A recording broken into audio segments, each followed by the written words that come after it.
welcome everybody into the Brickyard Super Wildcard Weekend preview. We are about to go over all of the playoff games for Wildcard Weekend, preview all of them, review these team seasons, and how we think the legacy will shape up after all of these games. We'll also be giving you our predictions for each of these games. We're also going to go over some of the Pro Bowl snubs this week. We're also going to go over the situation unfolding at ESPN with Pat McAfee. But you also come here for one specific reason. One of the reasons why you download the YouTube app on your phone. One of the reasons why some of you older folks who watch our show boot up your 1998 Windows to watch us on YouTube, and it is for the top 5 worst teams according to the Brickyard, and none other than Brick Jameson, standing at 6'4" with a mustache sent down from heaven, and the unsealed documents with the worst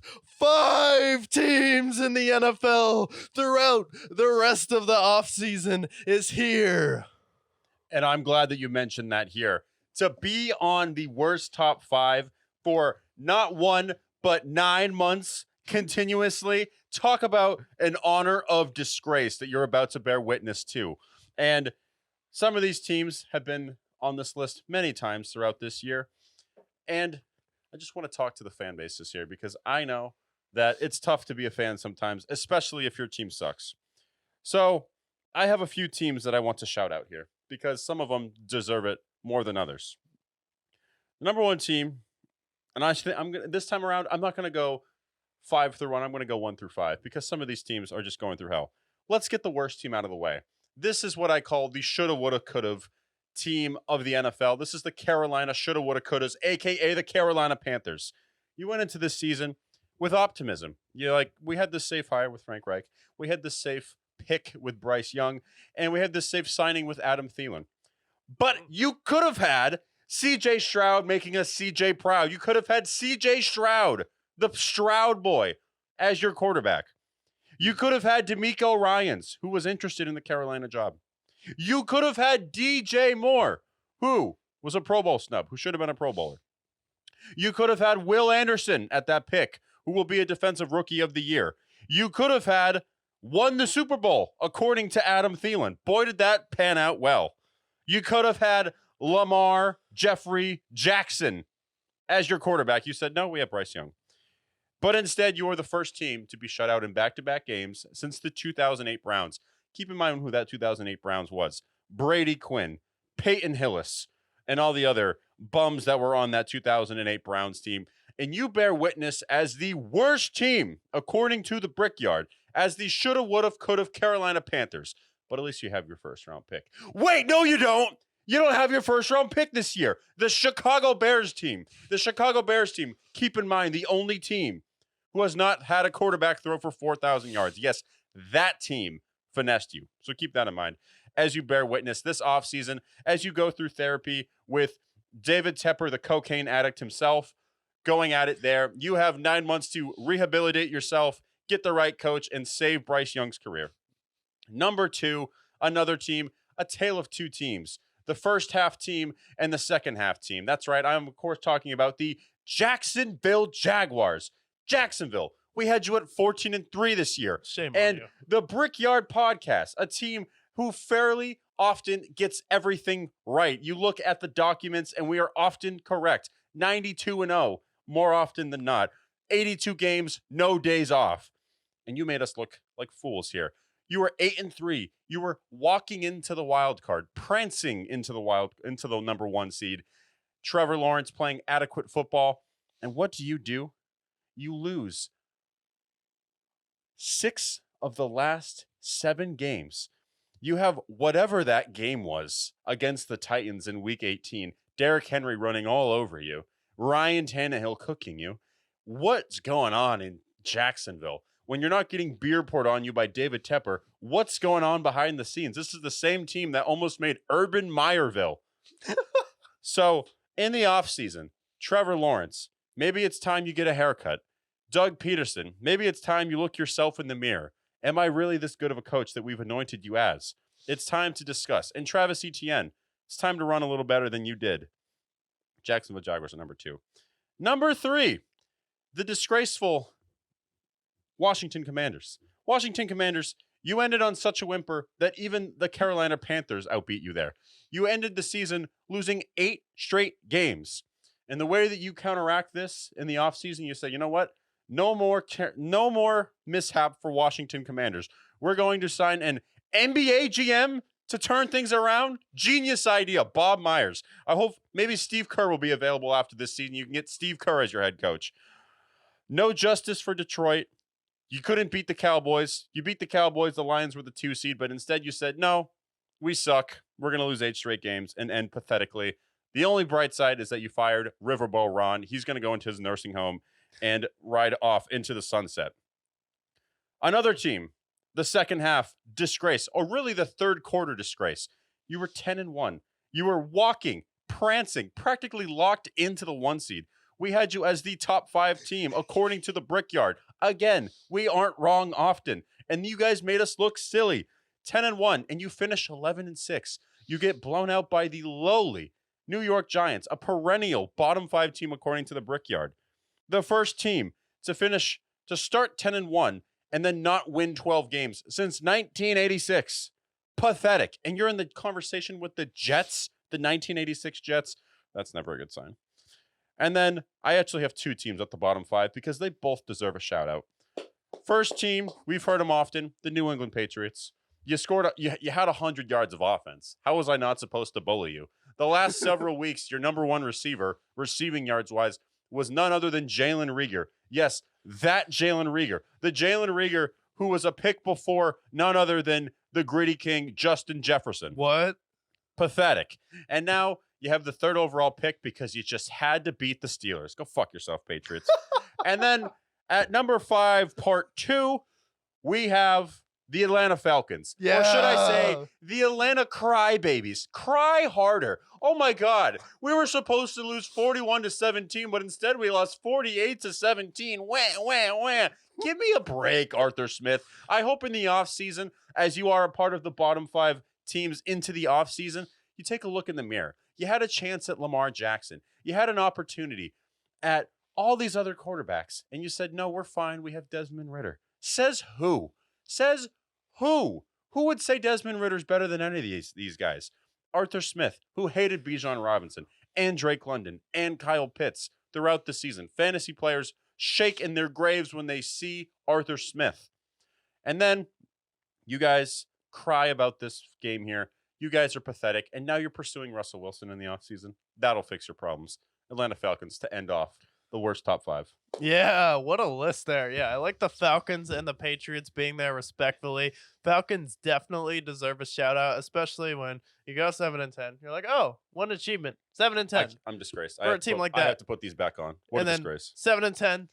Oh, that was impressive. 7-10 this year with the team kind of underachieving. That's cool. And then you're like, okay, maybe they can make the playoffs this year. Maybe they can make a push. We picked them to make the wild card this year. And then you're like, oh, wait, you're 7-10 again. And then that visual when Amazon showed the 3 dopey dragons, when you have the meme when it's 2 dragons looking all alpha there, they're like, yeah, we're the dragons from Game of Thrones. And then you just have the guy who's like, yeah, That's I'm the Falcons. dopey dragon. Then it's like Falcons, Bucks, and Saints, like 3 dopey dragons, but you are the dopiest of the dopey dragons. And then Patriots there, it's tough, snow game, but I definitely agree with that. Jacksonville Jaguars definitely deserve to be on that list. I honestly would have put them as the worst team on that list, especially with all of the talent. They've definitely been the most disgraceful team the second half of the season, because at least the Philadelphia Eagles made the playoffs. But I'm tired of being negative, tired of being down in the dumps here, tired of talking down on teams. It's time for the top 5 teams according to the Brickyard, and we have some honorable mentions that will not be on the list. The Kansas City Chiefs, you still have Kadarius Toney on your roster. I'm sorry, but if you have Kadarius Toney on your roster and he is in your wide receiver rotation, you are disqualified from being on any list. It is the same equivalent as an NBA team having DeAndre Jordan on their roster. You are disqualified from being a contender until you get rid of Kadarius Toney, because he is the DeAndre Jordan of the NFL at this point. So you cannot be in the top 5 with a player like that.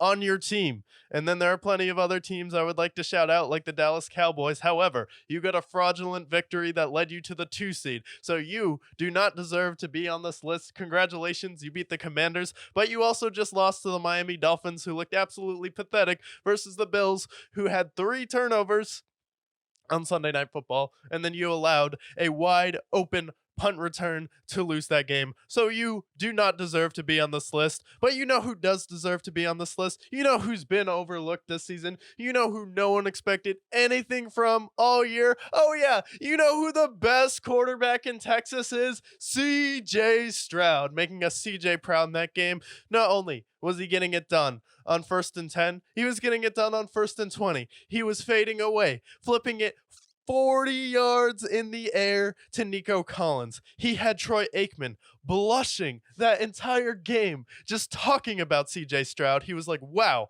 now here's a guy. Let me channel my inner Chris Collinsworth. I have never heard Joe Buck this excited to talk about a young quarterback here. I've never seen a quarterback play this well in their first year since Patrick Mahomes. Josh Allen was not this good. Lamar Jackson couldn't understand how to beat an 8-man base versus the San Diego, at the time, Chargers with Phillip Rivers. So the Texans with DeMeco Ryans, you took a gamble with having the number 2 and the number 3 pick. It is working out here with Will Anderson having not only being the top 3 in rushing behind only one Micah Parsons and one TJ Watt in pressures this season and win rate. You also have the resurrection of Derek Stingley Jr. You have Bobby Slowick, who is the offensive coordinator, and he is the last name from that legendary Washington Commanders team that had Kyle Shanahan, that had Matt LaFleur, that had Sean McVay on that roster, that had all of those great coaches. Bobby Slowick is the last one to have yet to get a head coaching job. He has set himself up very well to capitalize on that opportunity. Their defense is hot coming into the playoffs. So at number 5, we have the Houston Texans with the best quarterback in Texas at this time.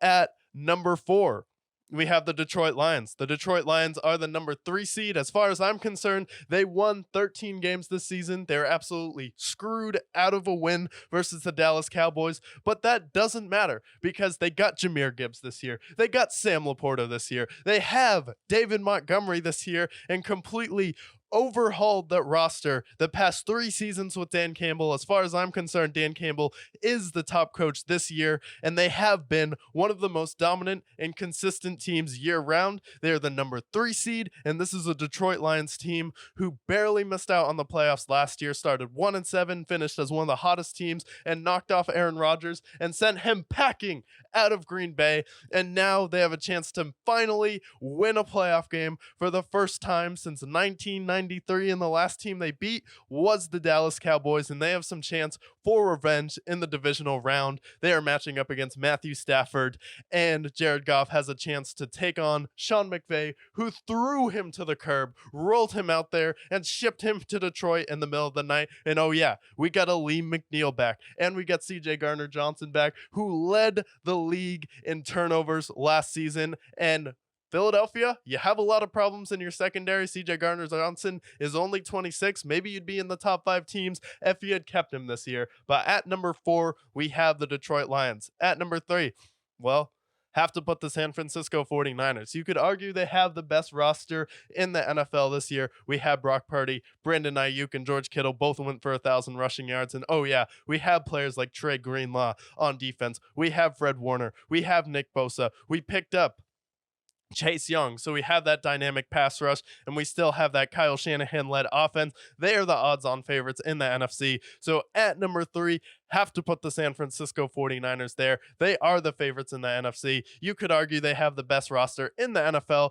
The only problem is they can't beat teams from the AFC North. And at number 2, we have the Baltimore Ravens. They took 2 weeks off. However, we still have Lamar Jackson there, who made his case for MVP, not throwing for 1, not for 2, not for 3, but 5 touchdowns the last time we saw him. And then you have Kyle Hamilton, who was drafted the Jacksonville Jaguars could have taken him over Trayvon Walker in that draft that year. They would have been potentially in the playoffs if they had Kyle Hamilton, but then they go out there, get someone like Roquan Smith from Chicago last season, and it's all coming together with Lamar Jackson staying healthy finally this season, and they are the second best team according to the Brickyard. But at number one, the team that beat the Baltimore Ravens when they were down 14 points, 24-10. And then they were led by Deshaun Watson at the time, but they have Joe Flacco, who's heating up at the right time, who is the 38-year-old assassin who has been to conference championships,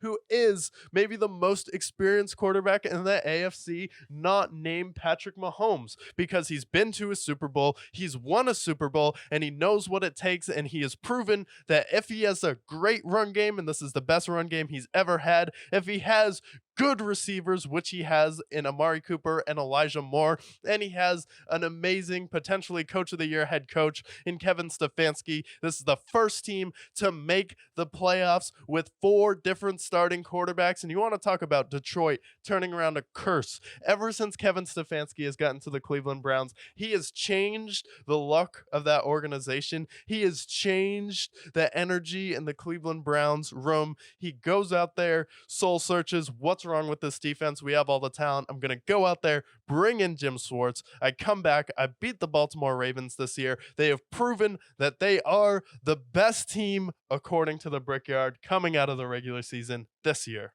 We love it. We want to talk about the worst top 5 you don't want to be entering the offseason. Well, guess where you want to be? You want to be on the Brickyard's top 5 teams entering Super Wildcard Weekend. Should we preview the games or should we go over the news around the NFL? Let's go into the games here. I am stoked for all of these games, and let's start out on Saturday for Super Wildcard Weekend. The fans are asking and begging to know, what is the first game that we get the privilege of watching? Well, let's pull up none other than the worldwide leader in sports and see what the schedule prevails in Super Wildcard Weekend.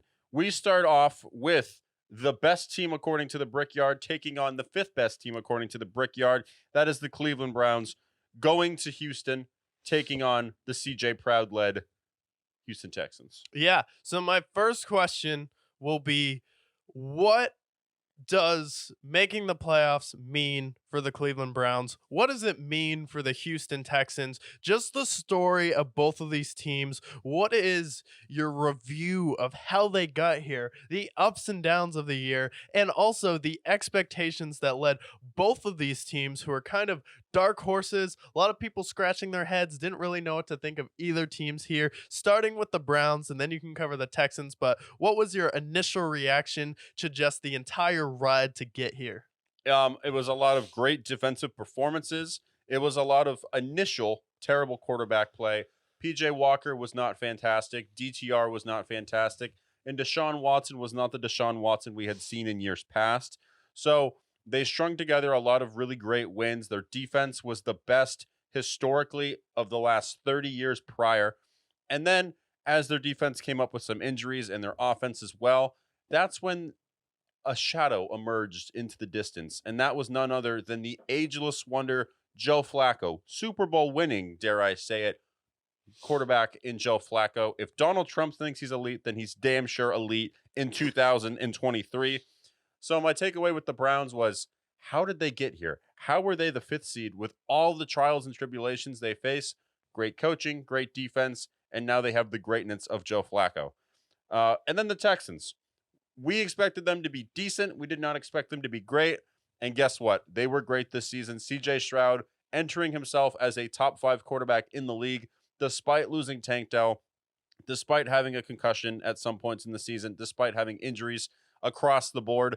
DeMeco Ryan stepped in, having Will Anderson be a monster right away. Derek Stingley playing well as well.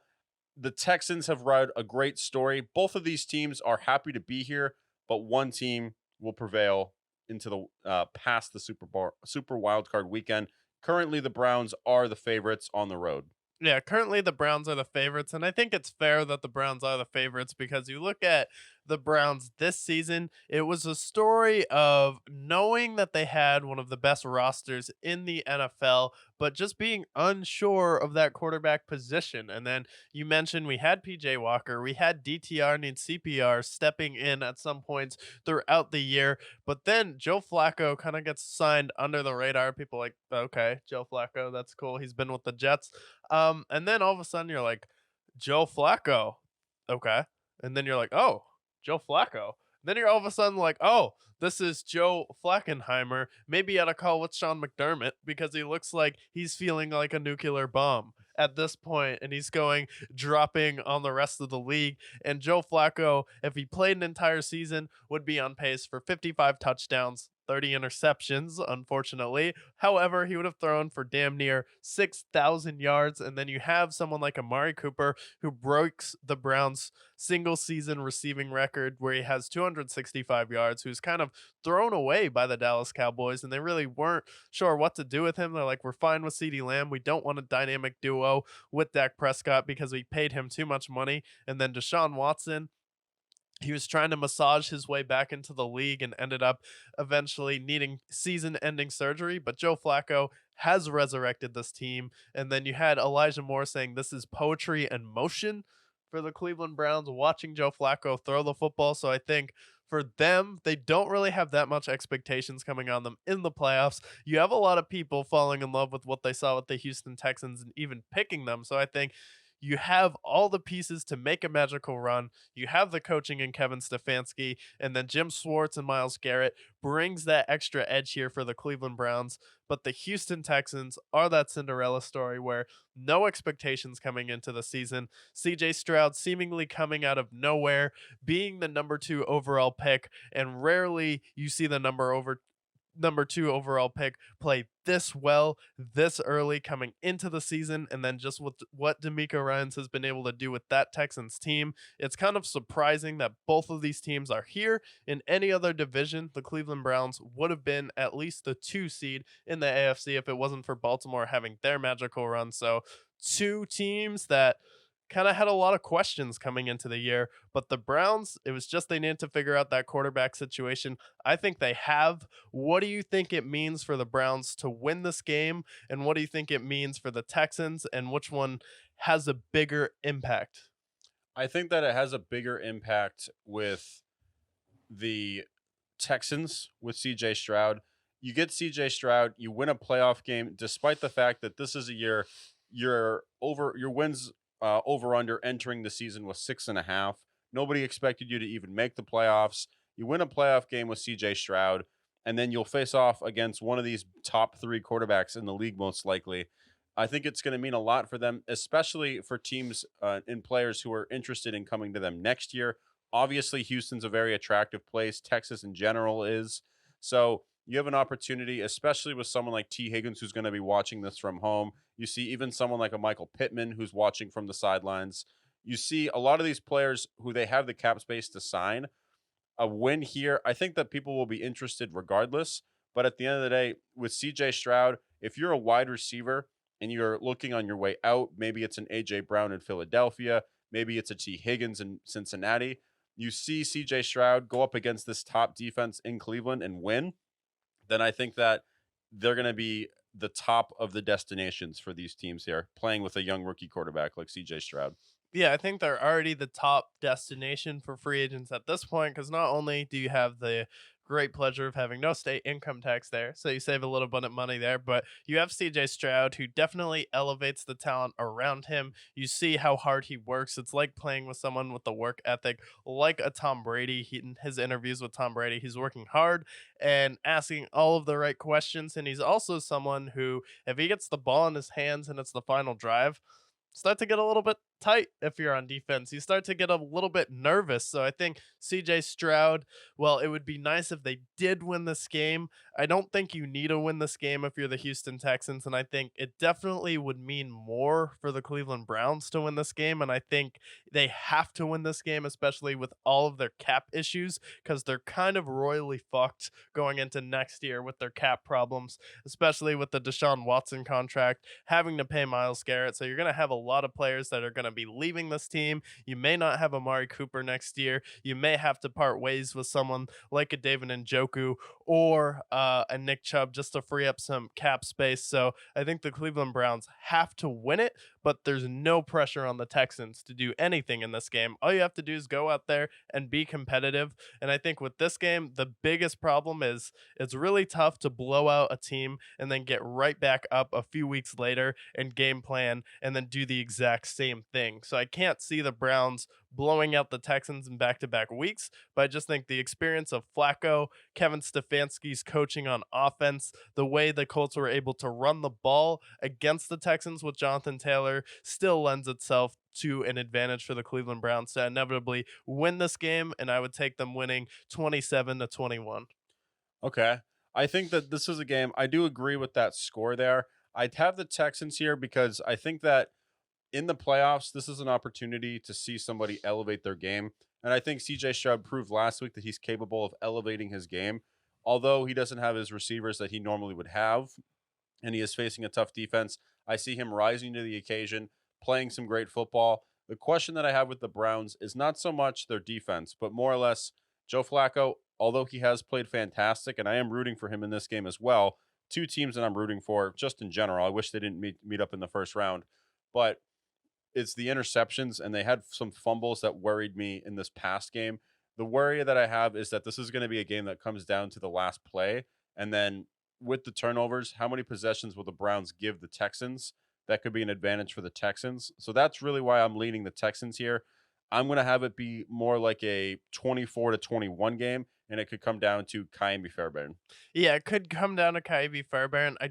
I think the Texans defense is good. I don't think they're good enough to slow down the Browns, though, especially with someone like Joe Flacco, has more experience than someone like Gardner Minshew, has the ability to get crazy hot. And then you want to talk about someone who wants it now, someone who's going to elevate their game. How about Myles Garrett in the year he's had, where he single-handedly has won them some games, and the Baltimore Ravens one and the Indianapolis Colts one. He's going to be everywhere in this game making plays, and I just don't think that the Houston Texans have enough to move the ball on this Cleveland Browns defense, who has been statistically a top 3 defense all year long. You can make the argument if you think the Ravens or the Browns defense is better, but they're in that conversation. And then with Jim Schwartz, they're going to be able to make CJ Stroud very uncomfortable with the pass rush in this game.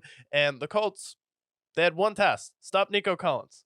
That's all they had to do. I'm pretty sure Jim Schwartz will be able to game plan for that. They're going to make the Texans beat them without Nico Collins, and I just don't see a way where you can beat a Cleveland Browns team stacked from top to bottom this good with just Nico Collins and then Devin Singletary and Dalton Schultz. It's like, that's fine, but I just don't think they have enough firepower to do it, and that's okay. That's okay. That is fair. And, in this game, like I mentioned when I was previewing my take here, is like these are two teams that are underdogs, and of these two teams, I know you're very high on the Browns. Do you see them, whether it matchups with like a Bills or a Chiefs or a Ravens, going there and upsetting another team into that second round and making a Yes. Yeah. conference No, they're my championship? Super Bowl team. They are Okay. my team to make the Super Bowl out of the AFC. I believe in that defense. Myles Garrett is a bad dude. He's someone out here who is ready to take that next step. He's the best defensive player in the league, not named TJ Watt. And he is out there to take his. And then also Kevin Stefanski's offense is brilliant.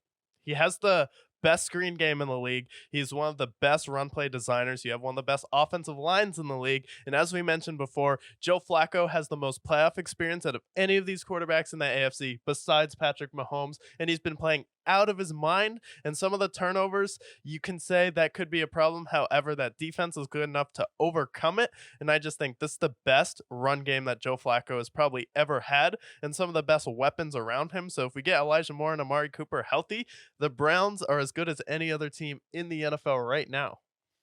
That's fair. I think that it'll be a great matchup to see. I'm excited. I wish this game was honestly on prime time, because this is going to be probably one of my favorite games of the week. We move to the Dolphins and Chiefs game, and this is a game where I feel like we're both going to be on the same page. At Arrowhead against the Dolphins team who won one game against a winning team all season. In fact, the Patriots actually had more wins against the winning team than the Miami Dolphins. Tyreek Hill also banged up. The spread here is at 3.5. Do you think the Chiefs cover the spread? Oh, hell yeah. Of course they do. We don't have the legend of Van Ginkel playing in this game because he got hurt versus the Buffalo Bills. Bradley Chubb is out. Their other second best linebacker is out, and those are their two main pass rushers. And then you also have Jalen Ramsey, who's been okay, but he still got burned by Stephon Diggs in this game. But you're telling me the Miami Dolphins, with a banged up Tyreek Hill, who had 13 targets in that game, no other receiver had more than 3, who had a great running game going in the first half versus the Buffalo Bills, which was carrying them in that game, is going to go to Kansas City against Patrick Mahomes, Andy Reid, Isaiah Pacheco, and the vicious runner he is, Clyde Edwards-Helaire out of the backfield in the receiving game, Rashee Rice and Travis Kelce. And that defense, oh yeah, Chris Jones, he's a pretty good defensive player Not there. bad. L'Jarius Sneed, we have Steve Spagnuolo, who always elevates his game. You want to talk about coordinators who elevate and take it to the next level in the playoffs? Spags is one of them dudes on defense. And then, oh yeah, you play in Miami, you can't beat winning teams. And oh yeah, it's gonna be -5 degrees in Kansas City. No shot. No shot at all. I agree here. Plus, you have a Patrick Mahomes in the playoffs. We know how he elevates his game in the postseason. There's a reason why he has a 2 Super Bowls as well. And again, the Miami Dolphins have proven to be frauds week in and week out throughout Yeah. the season. There's a reason why they haven't been on the Brickyard's top 5. And the Chiefs, like, say what you will about their offense. Rashee Rice has stepped up. Isaiah Pacheco has been a solid running back for them. And Travis Kelce gets a week off, so he gets some rest there. So I think this is a lock here. Absolutely. Chiefs -3.5 is an absolute lock. And I think that they blow them out. Yeah, I think they blow them out. And two has been kind of pathetic the past few weeks. And I am so sick and tired of hearing about the Miami Dolphins, all that speed, all these yards that they're racking up. I'm like, really? Show me all of those yards that they're racking up against good teams and good defenses. Oh, wait, they aren't. They're going up against good teams. Anytime they do, they're scoring 20 points. And oh, congrats. You dropped 40 points on mediocre teams. That's great to hear. That's fantastic that you can beat up on bad teams. But when it comes down to it, winning against good teams is what's going to matter there. And you just haven't done that, and you haven't proven it. And I can't imagine that's going to build going into the playoffs, especially because my last image of Tyreek Hill is him limping to the sideline. And as soon as he sat out for a play, two was like, oh, you know what I should do? Throw a pass into double coverage to someone who's not named Tyreek Hill. Yeah, great idea. Yeah, this game is going to be ugly. Chiefs are going to win this game, and the Dolphins are going to go away and into oblivion because their salary cap situation gets pretty ugly as well as we enter into next season. So Dolphins, you had a good run, but there's no chance they beat the Chiefs. Yeah, Mahomes and Kelsey is enough. And I think Miami, like, how are you going to score in this game? Like, I'm sick of hearing about how elite this offense is when you can't move the ball against a banged up Bills defense. Like, Tre'Davious White isn't there. Matt Milano isn't there. Von Miller hasn't looked the same. Their best corner got banged up in that game. Really, it's just Jordan Poyer who's sticking there. He's all over the field, but it's like, this is a banged up Bills defense. You should have been able to expose them a little bit. And the fact that Mike McDaniels is moved away from Devon Achane at the end of it, it's like, no, it's Devon Achane and a banged up Tyreek Hill, and you're limping into -5-degree wind chills, and it's going to be 2 degrees, but it might even be colder than that in Kansas City. I'm getting cold just thinking about it. I'm getting chills. And then, oh yeah, Patrick Mahomes in Arrowhead. I don't see him losing in the first round to Tua. And if he does, the city of Kansas City, Missouri might very well riot. They might very well riot, and that might be good motivation for the Buffalo Bills as they prepare for their pregame speech against Mason Rudolph, the red-nosed reindeer, and the Pittsburgh Steelers. As we start the Sunday slate, which we start at 1 o'clock with the Buffalo Bills, favorited at 10.5. The highest favorites of all the NFL playoff games. Yeah, favorited at 10.5. I think that's way too much. I think that's disrespectful for the Steelers. The Steelers have been named the Guantanamo Bay Steelers by us on the show, have appeared on the bottom 5, but sometimes when teams appear on our bottom 5 list, they go on to do great things, like realizing maybe Kenny Pickett, the discount Morgan Wallen himself, is not the best guy for their team. Maybe Mitchell do nothing MVP Trubisky Trubisky is not a very good quarterback. Maybe we should give Mason Rudolph with your nose so bright. Won't you throw it to George Pickens every single time and do our offense right? Maybe we should have him in the game. He has the experience. He's been with Pittsburgh. This is the steel curtain. This offense has been better ever since they fired Matt Canada. And then you have someone like Pat Fryermuth, who's a great tight end. You have Deontay Johnson. You have George Pickens, who are two players who can expose a thin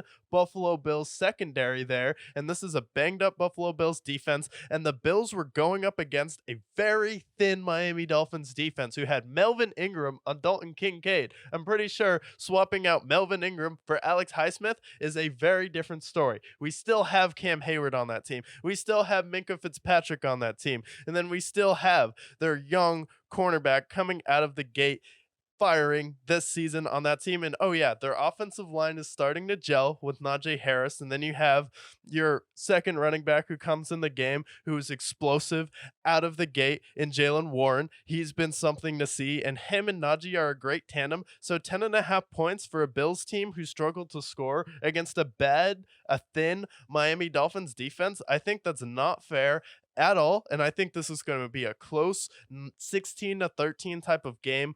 Inevitably, I think Josh Allen should be able to win it, and I'll take the Bills in a 16-13 type of game, but I think the Steelers are going to give them all the hell in this game, and I think Mike Tomlin, he's not going to use national tragedies to motivate his team. He's going to use actual motivation to push the right buttons, because he is probably the Barack Obama of motivational head coaches. That's how good he is at his job. He's who every player wants to play for, where Sean McDermott is like, hey, let's be like the terrorists on 9/11. Hey, remember Black Wall Street, guys? We should be like that. That's how much we need to dominate this team here. He's like, hey, let's think of another national tragedy. We need to be like the planes from Japan on Pearl Harbor. We need to set Tyreek Hill's house on fire. That's where Sean McDermott's head is at. Mike Tomlin's head is at, I'm going to be the most motivational head coach here.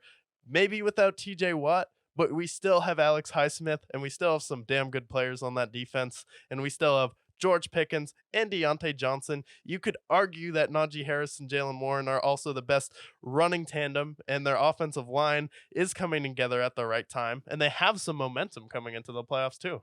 Yeah, they won 3 straight games. I agree with you as far as the Steelers covering that spread. 10.5 just seems a little bit too much to me. I think that, I definitely think this is the Bills' game to lose. You have all the momentum. You were 6-6, and now you're coming in hot into the season. And Josh Allen, ideally in the playoffs, it becomes a quarterback matchup, and Josh Allen should not lose to Mason Rudolph. If he does, best believe that he will be dragged through the mud when we recap these games. So the Bills should win this game. However, the Steelers, they have a great defense. They've won these games. And we also have playoff experience with most of these guys that are here on the Steelers, with some of their oldest players, especially with Cam Hayward. And so I definitely think the Steelers should put up a fight against these Bills, especially because these Bills are also notorious for giving the other team extra possessions. Yeah. If Josh Allen can play a clean game, then maybe. But at this point, it's pretty much been every game where you see at least 2 turnovers from the guy. Like Josh Allen as a player, I think he's great. I think he is Superman when he tries to be. But at the same time, this is going to be a game where I see it being a closer game. 24-17 looks more like a game for me, and I would take the Bills to win it, but I definitely see the Steelers covering. Yeah, don't you think, though, with how the Bills performed in Miami against that defense, you don't think Pittsburgh's going to be better defensively than that Miami team? I just think, offensively, if they're going to put up that, and then last year, remember their first round matchup versus Miami where they almost lost to Skylar Thompson because Josh Allen kept making some of the dumbest plays I've ever seen. I believe he had 4 interceptions in that game as well. Yeah, I mean, in that game, they still put up 31 points in that game. Their defense definitely let them down in that as well. This is the pivotal point in the Bills matchup is, can Josh Allen contain himself? Because I think that if he can, because he's had these stretches, especially I go back 2 years ago with that 13-second game that they had, where Josh Allen was on pace to have the greatest playoff run in history. And that's kind of where I hope I see him in this run. I Yeah. don't think it's going to happen, but against the Steelers, I do think the Steelers are a better defense, but I'd Yeah. like to think that Josh Allen is a playoff performer. He can elevate his game. So I have him with 24 points. It's only an extra 4 points than what he scored. So Yeah. I have them winning that. What do you think about the Bills' run defense, though? Because with Devon A-Chain, he seemed like he could have his way, and then the Steelers' run game is coming together with Najee and Jalen Warren at this point. Don't you think that'll be a problem for Buffalo? I don't know because the thing with the Steelers' run game is it's also been inconsistent throughout the year. Yeah. We've seen Najee Harris emerge from the shadows and have a great run, and then he falls off. I'd like to think that Najee will have a good game, but I don't think he'll have as great of a game as he had this past week. Yeah. So I think it balances out. I think 24-17 is fair, and the Bills do prevail, but I do see this being a close game, especially in Yeah. that fourth quarter. Yeah, I think at this point, like, I'll pick the Bills to win out of respect for Mason Rudolph versus Josh Allen. But I do think we're getting back to a point where all the headlines were see what Josh Allen can do carrying a team, where it came down to a punt return in a game where he had 3 turnovers, and offensively it was 14-14. And it's like the point with the media right now with Josh Allen, with someone who cheated on you, broke up with you, you fell out of love with him last season after the Bengals kicked their ass in the divisional round last year, and then this season you're falling out of love with Josh Allen when he was losing games left and right, whether it's to Denver, to the Jets, whoever it was. And then now that they make the playoffs, it's like you forgot all of the flaws, you forgot all of the reasons why you hurt you, and now we're falling into this blind love with the Bills where people are like, "Oh yeah, they can make the Super Bowl again." And I No. feel like you're setting them up for a first round disappointment. So that's why I feel like this game is going to be a lot closer than people think. Yeah, and I think that this comes down to the media at the end of the day. It's the same team who we're about to talk about in the following game with the Cowboys, where they seem to just be propping these guys up. And it's not that they're not good teams necessarily, it's that they're pushing them so hard that you start to hate them. And that's what I fear happens with Josh Allen sometimes. It's like Josh Allen is exceptional and he is great, and he does have these games where he's spectacular. I think about that Patriots game 2 years ago, the playoff game, and I think about the Chiefs game, the 13-second game, Yeah. where him and Patrick Mahomes were exchanging blows, and it was the greatest playoff game I've ever seen. And that's the Josh Allen I love. But when they're putting him in the MVP race, when he has the most turnovers in the NFL, and they were 6-6, and part of the reason why they lost some of these games was because of Josh Allen. Yeah. No, he's not the MVP. And then the Cowboys, the team that beats up on all these terrible teams, the Panthers, the Patriots, the Commanders. We continue The on. Giants twice. The Giants twice. It's like then they face a winning team and they get annihilated. The 49ers, for example. It's like, yes, the Cowboys are a good team, but they are not the favorites, and they are fraudulent. They have proven that. They are the Miami Dolphins of the NFC. But the NFL media wants the Cowboys to be good so bad because they are America's team, according to the media. And it's obnoxious because these are two teams that I could appreciate if they would just shut up. Yeah, two teams we could both appreciate, and that's a great transition into this matchup because a lot of people are already writing in the Cowboys to the conference championship over the Lions and over the Green Bay Packers, who have kind of eaten their lunch over the past few years. And I know that was with Aaron Rodgers before, but the talent is not that different, and this is the youngest team in the league, and you're playing with house money here because you don't really know how to game plan for the Packers because it's guys like Dontavian Wicks, Christian Watson isn't there, wherefore out thou Romeo Dobbs, we don't know where he is, and then we have Luke Musgrave on that team, rookie tight end. We have players like Tucker Kraft on that team making plays, and then you look at some of the throws Jordan Love is making, and you're like, holy cow. Like, there are only a few guys in the league that can make those throws right now, and Jordan Love next year is going to be pushing for damn near top 5 in the league as far as quarterbacks if he keeps up to this trajectory. You look at the past 8 games, he's thrown 18 touchdowns to 1 pick, when people like Colin Cowherd are like, my sources say that Jordan Love is a giant failure and his parents are disappointed by him. And then you have him the past 8 weeks going 18 touchdowns, 1 interception. His footwork has improved. He's confident. And just listen to his conviction in that press conference. He owned the media. It was spectacular to see.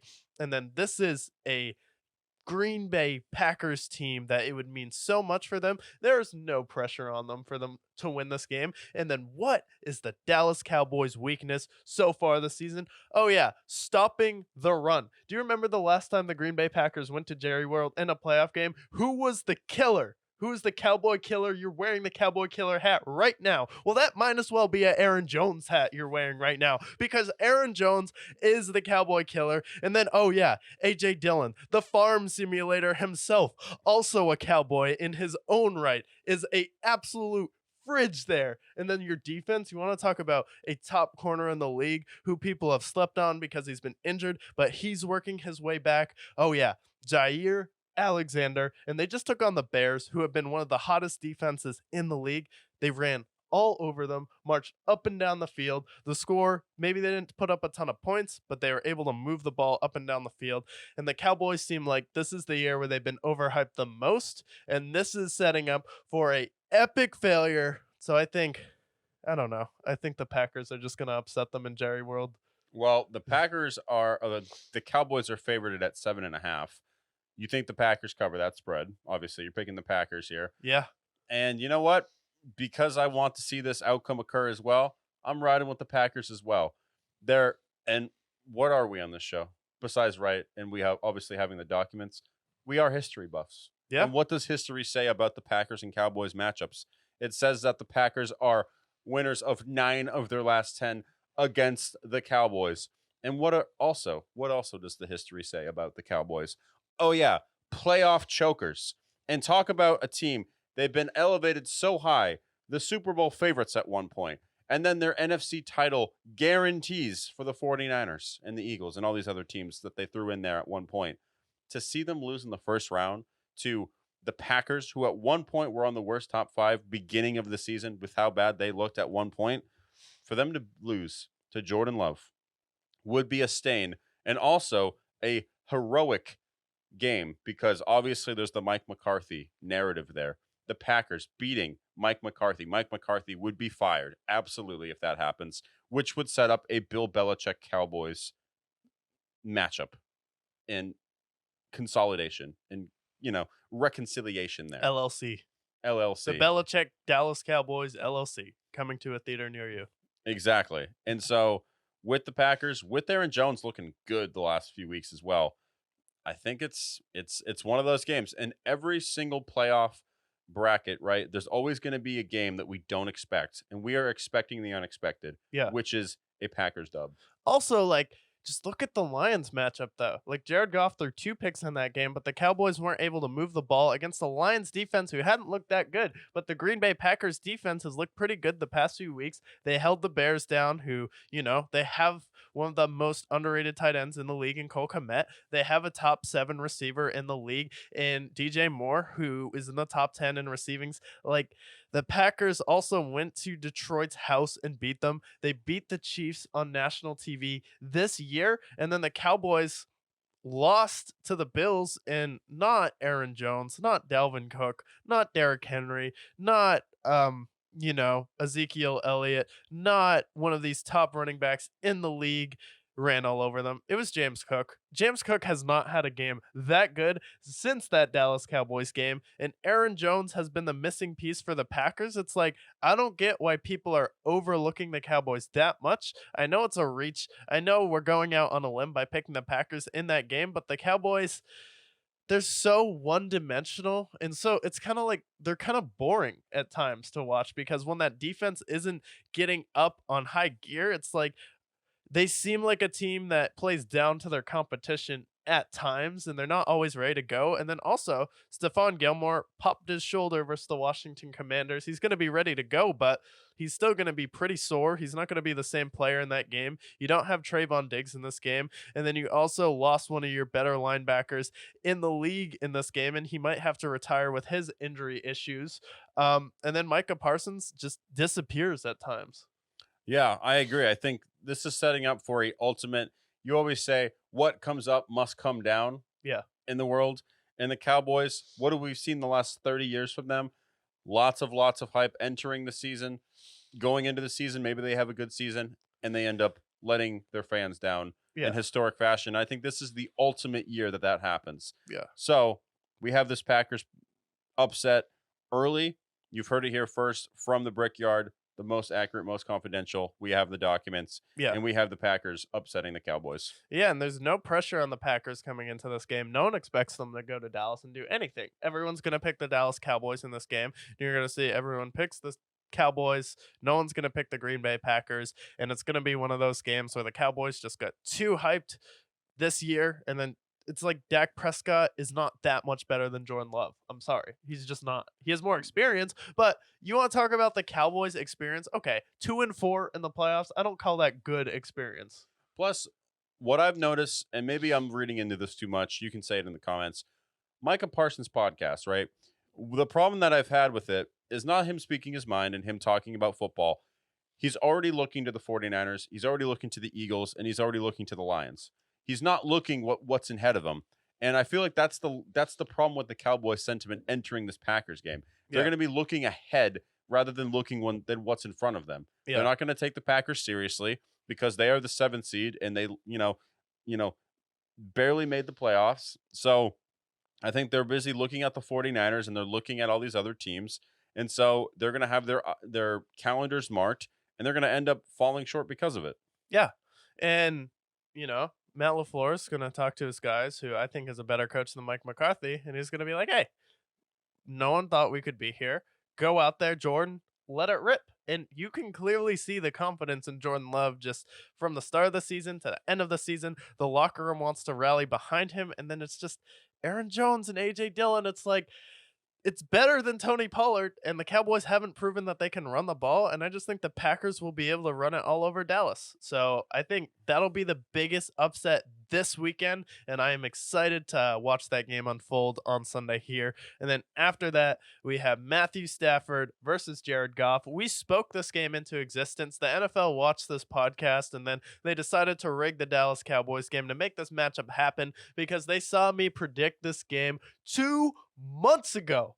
2 months ago, I predicted this would happen. I said the NFL with the Lions and the Rams, who started surging at that time, I was like, how crazy would it be if the Rams got the 6th seed, the Lions were the 3 seed, and then we saw Jared Goff versus Matthew Stafford. I thought the Lions would be the 2 seed and the Rams would be the 7 seed, but, it all ended up working out in the end. Sean McVay rolled out Jared Goff in the middle of the night, shipped him off to Detroit, but he also traded him for Matthew Stafford, got the Super Bowl there. Do you think this means more for Stafford, or do you think it means more for Jared Goff and the city of Detroit, who is reducing the average crime rate statistically this season? I think it's an obvious answer there. It's got to be the Lions. First of all, it's their best season since 1991. Happens to be the last time they won a playoff game. They've been roaring. We've been watching Amon-Ra St. Brown and all these other boys hype up Dan Campbell and hype up the city of Detroit. This is the best Lions team of our lifetime that we have ever seen, and of many people's lifetimes. This is probably the best Lions team we've ever seen, at least since Barry Sanders walked that field. And who do you think has more animosity? Do you think Matt Stafford has animosity for spending 14 years in Detroit and then eventually, as they rebuild, moving on from him? Or do you think Jared Goff, a guy who brought his team to the Super Bowl, who was good, was a Pro Bowler, 2-time Pro Bowler for the Rams, ships him off like he's nothing, sends him to basically the NFL purgatory that was Detroit at the time, to die, basically. People were writing him off, and he's come in. He's been fantastic for them. He's had this game ready to go, and I think that this means so much more for the city of Detroit and Jared Goff than it means for the Rams. Yeah, I think it means more for the city of Detroit and Jared Goff and just the electricity that's going to be in the air in that stadium. I know Sam Laporta isn't going to be there. However, you have Aaron Donald on that defense. But other than that, it's more just a very well-coached defense. And a lot of people are talking about, well, the Rams, Jared Goff's defenses. All you need to do is pressure him and get people in his face, and then he'll start making turnovers. I'm like, oh, you mean every game plan against every quarterback ever? Great analysis, guys. Big brain there. with Tom Brady, what do you need to do to get him off his game? Get pressure in him, and he'll start making the space. Like, oh, genius. Same with Josh Allen. Same with Patrick Mahomes. Same with every quarterback ever. The difference is they can run the hell out of the football, whether it's David Montgomery, whether it's Jahmyr Gibbs, whether it's Amon-Ra St. Brown out of the backfield, whether it's Jameson Williams out of the backfield, because he has some afterburners on his cleats there and can leave people in the dust, whether it is players like Brock Wright on this team getting involved on offense, whether it's Dan Campbell getting his team fired up, whether it's him going for big plays. This is in Detroit. This is at home. And as great of a story as the Rams have been with Puka Nacua and Cooper Kupp, this moment is just too big for the Detroit Lions. And you may argue like maybe Stafford's better than Jared Goff, and he very well may be. But at this point, he has his Super Bowl. He has been contemplating retirement, but Jared Goff is hungrier for this moment, and his teammates will rally around him and elevate their game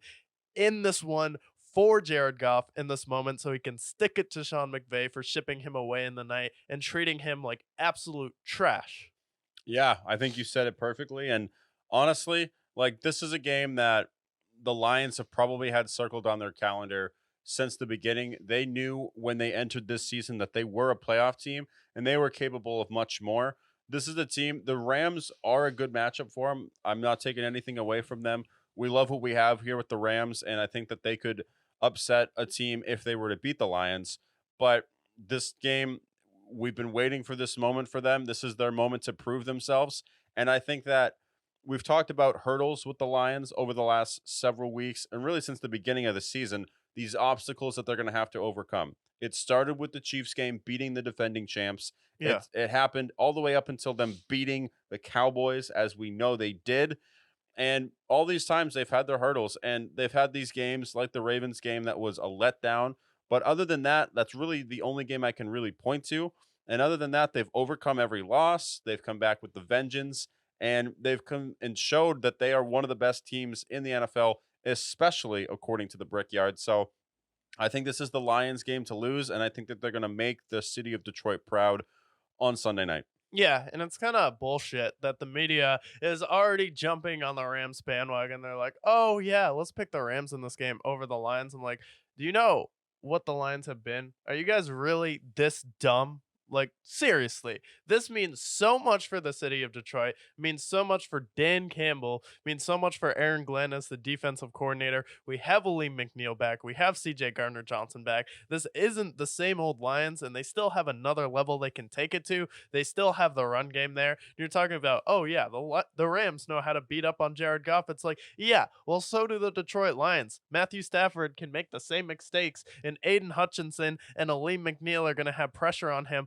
all game, and you think it's just going to be, oh, well, Jared Goff is going to choke. It's like, give me a break. Can we stop ripping on this guy? He's clearly proven that he's not a terrible quarterback in this league, and he's been the heart and soul of the Detroit Lions. And the fact that people are like, oh, yeah, let's casually pick the Rams to win this game. It's like, okay, just wait.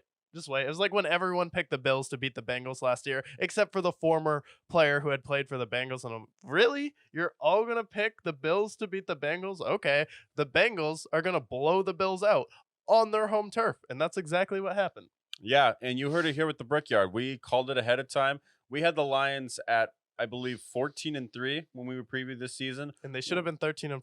They should have been 13-4. So we were damn near almost on the dot there. And I think that they're going to prove themselves to be worthy adversaries in this game.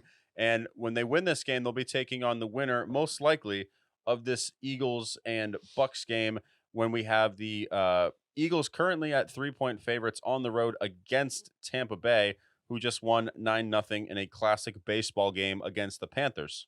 Yeah. I don't know what is wrong with the Philadelphia Eagles. I don't know what's in the air there, but I don't know. They're like a fighter who just got knocked down. They're not getting knocked up. It's like the sport of football. Like, you have a chance to go out there and play again. Unfortunately, if this was a fight, they look like Jose Aldo versus Conor McGregor when he got knocked out in 3 seconds, and they're just kind of sitting there with stars in the air. They're kind of like drifting back and forth. They didn't look like they wanted to be there in that Giants game. They look like they were looking forward to that Bucks playoff game, but AJ Brown gets banged up. I called this game again 2 months ago, I said this is going to shape up to be a Tampa Bay Buccaneers and Philadelphia Eagles matchup, and I picked the Tampa Bay Buccaneers to win because I compared the Philadelphia Eagles to that Pittsburgh Steelers team that started 11-0 and then started to lose game after game after game, and they had one of the easiest schedules in the league. It was all one possession games, and then they ended up falling apart and losing to Baker Mayfield. And that's exactly what's going to happen in this game, because when Jalen Hyatt, Wan'Dale Robinson, and Darren Waller are ripping you apart, excuse me, Mike Evans, Chris Godwin, Rashad White, Kate Otten. Cade Otton, Chase Edmonds, like, this is a different Buccaneers team. Their offensive line is better since the last time you faced them. There is clearly some deep internal issues with that Philadelphia Eagles team. And right now, I'm just picking the unit that feels more like a cohesive unit. They are behind Baker Mayfield. I can't say the same thing about Jalen Hurts right now. They are behind Todd Bowles. I can't say the same thing about Nick Sirianni right now. And I don't care how many times they watch Rocky. I don't care if he shows them Rocky 4. You're not going to suddenly just wake up and then kick the Tampa Bay Buccaneers ass in this game. Going to Tampa when your secondary has been terrible, I like Mike Evans and Chris Godwin and Baker Mayfield to take this game. My only concern is Baker. It gets a little bit too try-hard sometimes, a little bit like, yeah, I'm going to do this moment sometimes, and sometimes it can bite him in the ass, but I just think that the Tampa Bay Buccaneers have the momentum, and just losing to the Giants like that, when you look so disinterested, you deserve to get ran off of the field.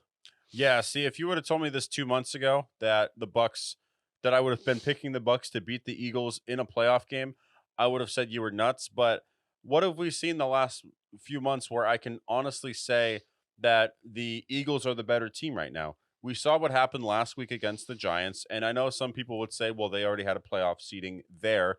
But at the same time, you're playing for a home playoff game or a away playoff game, and that is completely different. And like how bad that they've played, they were 10-1 at one point, and then they finished the season 11-6, losing 5 of the last 6, and a lot of these games in really ugly fashion. So with Jalen Hurts being not only banged up, but not playing great football, with A.J. Brown being banged up, with all of the fractures in that team, it just feels like the team quit on Nick Sirianni a little bit. Like, if you would have said this 2 months ago, I would have called you crazy. But now, with how things have unraveled, I think this is a lock, though, for the Bucs to win. And I would definitely take them to easily cover. And I think that they're going to take care of business and embarrass the Eagles. What's the spread? The Eagles are 3-point favorites. Oh, what? Yep. Come on, that's like saying they're 6-point favorites because the home team gets 3. I get that the Bucs, I know it was like a 9-point game versus the Panthers, but the Panthers at least can play defense. Like, that's one thing the Panthers can do. I have no confidence in the Eagles defense here. So I think Baker, Mike Evans, and Chris Godwin with Cade Otton, that's going to be enough to get it done. We're going to see Baker Mayfield again in a divisional round there, and then anything could happen. I'm looking forward to a rematch for the Lions and Bucks. Then we'll probably see the San Francisco 49ers take on the Green Bay Packers in the second round, with how we have the playoffs shaking out right now. But that's all of the games that we've covered so far. So a lot of people were upset about a weird controversy here. We had the Pat Mcafee show. And Pat Mcafee is someone who created his own brand on YouTube, has over 3 million subs on YouTube, is one of the most influential commentators in not only just what a player can do creating their own podcast. He is someone that took all of his homies and hooked them up. It's like when you see a rapper take all of his homies and you see him riding with the same crew to this day that he came up with, keeping him grounded, and then he puts together one of the most popular sports shows, and then ESPN is like, we have no talent, we have no ratings, we have nutcases making ridiculous takes on ESPN. We're in this weird hot take industry where everyone's trying to copy Stephen A. Smith. Everyone's trying to copy Skip Bayless and have all of these hot takes, and it just hasn't worked. And they were looking for someone to boost their ratings. That was Pat Mcafee. And I felt like ESPN needed Pat Mcafee more than Pat Mcafee needed ESPN, because he already has a popular show, and you could tell that media pundits resented him for it. Or you'd have people like Colin Cowherd, Nick Wright, you'd have people like even Stephen A. Smith at times taking shots at Pat McAfee saying, oh, he's not a credible reporter. It's like, really? The guy who's probably in touch with more NFL sources than anyone in the league. He can make a phone call to most NFL owners. Most of the players in the league respect him. He hypes up every single guest, and he created a great show without having to tear anyone down with positive content. Is one of the best sports interviewers in the game at that time, and this all comes to a head where on his show he has Aaron Rodgers, and then Aaron Rodgers just makes like a simple jab at Jimmy Kimmel where he's like, oh yeah, maybe he's on Epstein's list. Everyone loses their mind like in the Joker.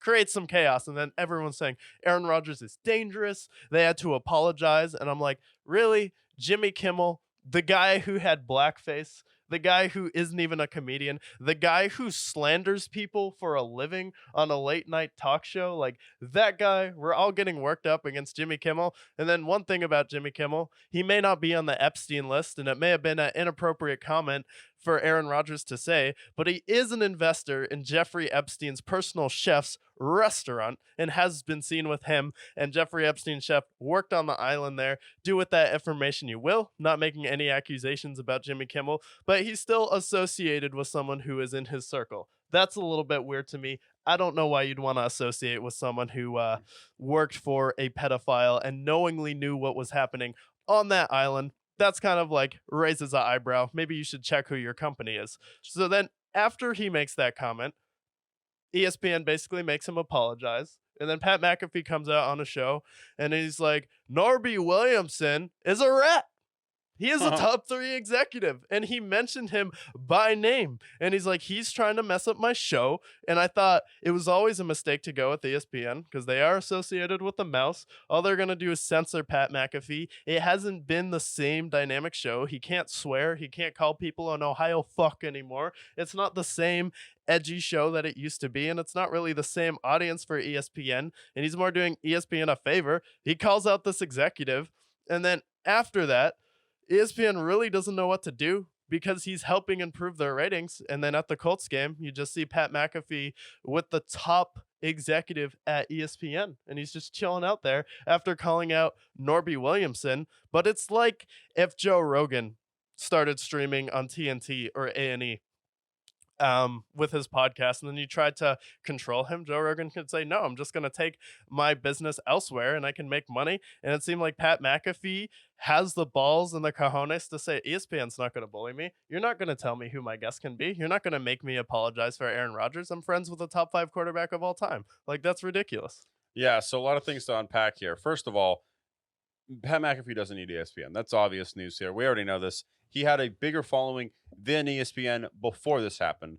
And when this happened, as this has unfolded, it reminds me of when Joe Rogan signed with Spotify and the things that have followed since then, with them deleting episodes and them censoring Joe Rogan, saying there's certain things that had, anti-vax information, things like that. And then to the comment of Aaron Rodgers, I'm going to actually say what Aaron Rodgers is saying. Would I be surprised if Jimmy Kimmel was on the list? Absolutely not. Jimmy Kimmel wore blackface. Jimmy Kimmel is a piece of shit. I'm sorry. I don't care. Comments roast me. I'm sorry that your favorite late night show host is, first of all, not funny, and second of all, a part of the Hollywood elites. I mean, look at the people who are on this Epstein list. We have people like Oprah Winfrey and Stephen Hawking and Tom Hanks. Would it be so surprising for a guy who has all these top celebrities on their list to maybe, I don't know, do some fucked up shit with Jeffrey Epstein? It's not that crazy at all. So another thing was with Nick Wright saying that Aaron Rodgers is dangerous. Dude, relax. You know what's dangerous? Saying that the Kansas City Chiefs are going to go 20-0. That is crazy. That is delusion. That is hyping up a fan base who already is in their glory with Patrick Mahomes. You are giving them the wrong precedent. And the same person who has the Dallas Cowboys making the Super Bowl. You are giving these teams so much more optimism than they deserve, and you're giving these people crack cocaine to smoke because it is absolutely ridiculous. So that's my take there as far as the whole Jeffrey Epstein thing. It's not dangerous. It's fun. It's tongue-in-cheek. Relax. Don't you think it's weird that he's investing in Jeffrey Epstein's chef's restaurant, though? Like, even if you're not on the list, why are you associated by someone who worked for one of the biggest sex traffickers in history? Yeah, Like, exactly. why And even associate with that person? yeah, and Jimmy Kimmel, first of all, I mean, whether or not we want to talk about him as a person and what he does in his free time, that I don't care about that stuff. But the fact that he's investing with his chef is something to raise an eyebrow for. And I bet Aaron Rodgers, a student and educator of himself, a guy who is self informed, I'm sure he knew about that when he said that comment as well. Yeah. Yeah, I'm So, sure he knew about that. And like the comment, okay, you can say it's inappropriate, but to say that Aaron Rodgers is dangerous, it's like, grow up. Like, are it's you called kidding a me? difference of opinion, also. Yeah, I mean, like you could say like it's defamation if he's not on that list, but like even if it's just a joke, it's like okay, maybe it was a bad joke, but to say that he should be exposed from the NFL and censored when Nick Wright, it's like anytime he gets away from anything from sports, it's like absolute cringe fest with Nick Wright. And it's like you have no right to slander someone like Aaron Rodgers either, especially since you disagree with him. And then the fact that people go back with Aaron Rodgers about the vaccine stuff and like if you wanted him to get it, like okay, he was allergic to two of them and then he did his own research there. He's also a professional athlete too. So it's like, okay, he's going to get tested every day. And he didn't lie about it. And he was fully transparent. And he said, I'm immunized. And that wasn't technically a lie because he had antibodies. He had the highest and medical professionals in the league. So it's like, even if you disagree with that, he still has the right to his opinion. And it wasn't dangerous. He's one of the best athletes in the world. Yeah, no, this is when I got into the COVID delusion that we saw during the COVID pandemic with all of the hysteria that came around it. People were scared, so people reacted, and I think that's why people reacted the way they did with Aaron Rodgers. And this Jeffrey Epstein thing, like Jeffrey Epstein, like there's all this lore here, and Jimmy Kimmel, whether he's on the list, whether it's not, he has a right to express it, and it's on his show with Pat McAfee. He's got the right to say what he wants to say, and it's scarier and more dangerous when people are saying that somebody cannot speak their mind and can't say what they're saying. Yeah. If he was saying that Jimmy Kimmel was a Nazi, that'd be something different because that's a whole different defamation of character. You're talking about this person's moral values. Yeah. Putting Jimmy Kimmel on this list, it's kind of a tongue-in-cheek thing here. The- Um, Jimmy Kimmel is also someone who just defames people without doing any of his own research. He's like, "Oh, these Nelk boys here, who I've never watched before, they're crazy, right, guys? Ha ha ha!" And then also his show is just like, "Wow, Zac Efron, you got really fit. I can't even tell if you're the actual wrestler in this picture." Ha ha ha! It's like, ooh, having a hard time not staring at your boobs. Ha ha ha. It's like just the lamest comedy ever. The most offensive part is the fact that Jimmy Kimmel is actually even considered a comedian. The dude has never done stand up before. His only like semi funny thing was his like man show, but that was like mediocre at best. Like the dude has done blackface. The dude slanders people and then he can't take when people make a joke about him. He says he's going to take Aaron Rodgers to court and then defame him, and then the other part is just Pat McAfee saying, "Hey, Norby Williamson is sabotaging my show," and his battle with ESPN. And then with ESPN, he's like, "Hey, I really don't need you guys. And if you're going to sabotage my show, it's like, I'm fine just leaving. I don't need your money. I can make a deal with Jake Paul's Better Picks. I can get my FanDuel deal back, but you're not going to control my guests. And no show should be allowed to interview with someone's guest. Clearly, you were doing something wrong for the fact that you needed to take Pat McAfee, who is more of a streaming show on YouTube, and put it on ESPN. And it was kind of a weird marriage there. And Pat McAfee was already joking about the mouse before the deal was official there. So it's like, the fact that they're tampering with it when you were the ones who needed Pat McAfee because your ratings were bad and you started to take, maybe you should give him creative control because he seems like he knows a lot more what he's doing than ESPN does at this time. yeah, and not only that, but also think about what ESPN has become since the last 15 years. Like they were riding high in like 2009 when they had all this talent, Michelle Beadle, Colin Cowherd, Chris Broussard, Stephen A. Smith, Skip Bayless, all these guys. And what have all these top talent done? They've left ESPN because of all this bullshit that they're talking about with this Norv Williams guy. Norby Williamson. Norby Williams, exactly. Where all these people are leaving and going and either creating their own content on their own platform Yeah. or they're going to Fox FS1 to have more creative control. That's why Colin Cowherd left. That's why Chris Broussard left. Yeah. All these people have left because of that. And it's Yeah. because of the shit that they're doing. Yeah, like Stephen A. Smith. He's making his own podcast right now, and all of Stephen A. Smith's good content comes out of his podcast. Exactly. And Stephen A. Smith has teased that he is soon to leave ESPN in the next year or two, with his contract expiring in the next couple of years. So it's like the ESPN is a failing brand. There's a reason why Disney is trying to sell ESPN. So would I be surprised to see that happen? Absolutely not. So this speaks more to ESPN and what they're dealing with than what Pat McAfee's dealing with. Yeah, you know what's dangerous is someone like Kimberly Martin going on Get Up, calling Cam Newton basically someone in their basement commenting on her Twitter. It's like, what? That's the one that's out of pocket. That's the one that's like, you're disrespecting one of the best players at his time, and you're comparing him to a neckbeard in his basement. It's like you could compare him to someone like me, and that'd be offensive to me when you're comparing to Cam Newton. And why are you someone who should know more about football than Cam Newton? Like, I'm sorry, you never played football. And I hate the, oh, you never played football, so you don't know what you're talking about. But to call him someone who's like in his basement, that's more dangerous rhetoric than Aaron Rodgers just like making a bad joke, which is what we'll call it at this point. But it's like, okay. And if you're Jimmy Kimmel too, it's like you should just let that slide and no one would have talked about it, because if Jimmy Kimmel didn't clap back, we probably wouldn't be having this conversation. Yeah, And exactly. like, why are you bending backwards for someone who's so unfunny? Like, late night TV is absolutely failing. Like, watching late night TV in COVID, it's like there was no laugh track behind them. They literally have signs telling the crowds when to laugh on late night television. It's like, you want to talk about the best late night style host? Like, well, Pat McAfee has that kind of style of a show. He's a much better interviewer than Jimmy Kimmel. He's a lot funnier than Jimmy Kimmel, and he's a lot better off the cuff than Jimmy Kimmel. It's like, what are we talking about here? Yeah, no, it's ridiculous. And I think if this goes to court, that Aaron Rodgers would probably prevail in this year.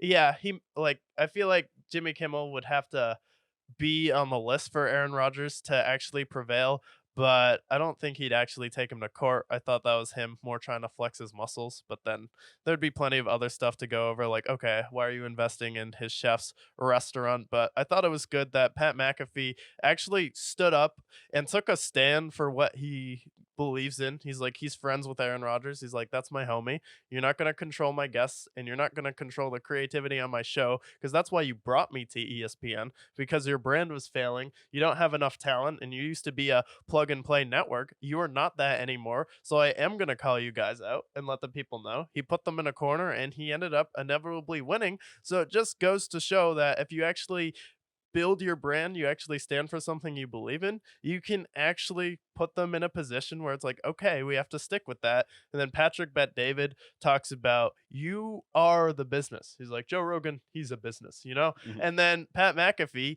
is a business. He can take his business anywhere else and make just as much money, and plenty of people would be happy to have him because he does numbers and people love him.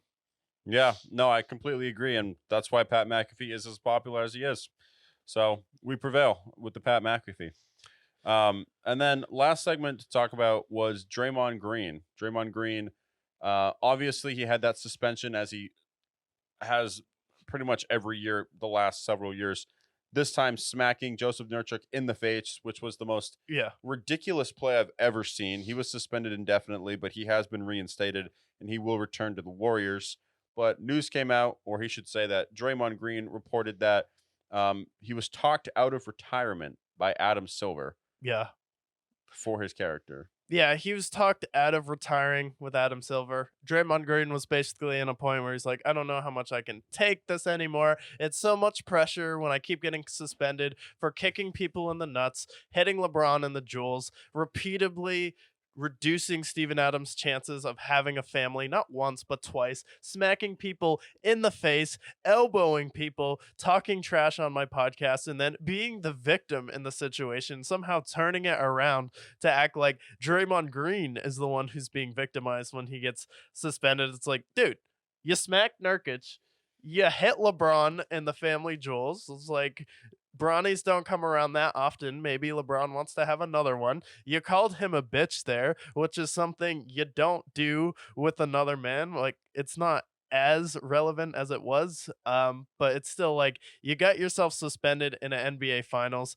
You always lead the league in technical fouls. It's like this is something that's on you. And the fact that you're like, oh, I can't take the pressure of smacking people in the face. It's like you want to retire because of that. It's like, okay, maybe you're not the same player you used to be, and that's why you want to retire. But just because you got suspended, it's like you should have made up your mind during the off season, not while you were suspended for hitting someone in the face. It's like that's on you, bud. Control your own emotions. Yeah, I feel like he just should have retired at that point. Yeah. What does he have to prove? He's got four titles, and he's not the same player. The Warriors right now are terrible.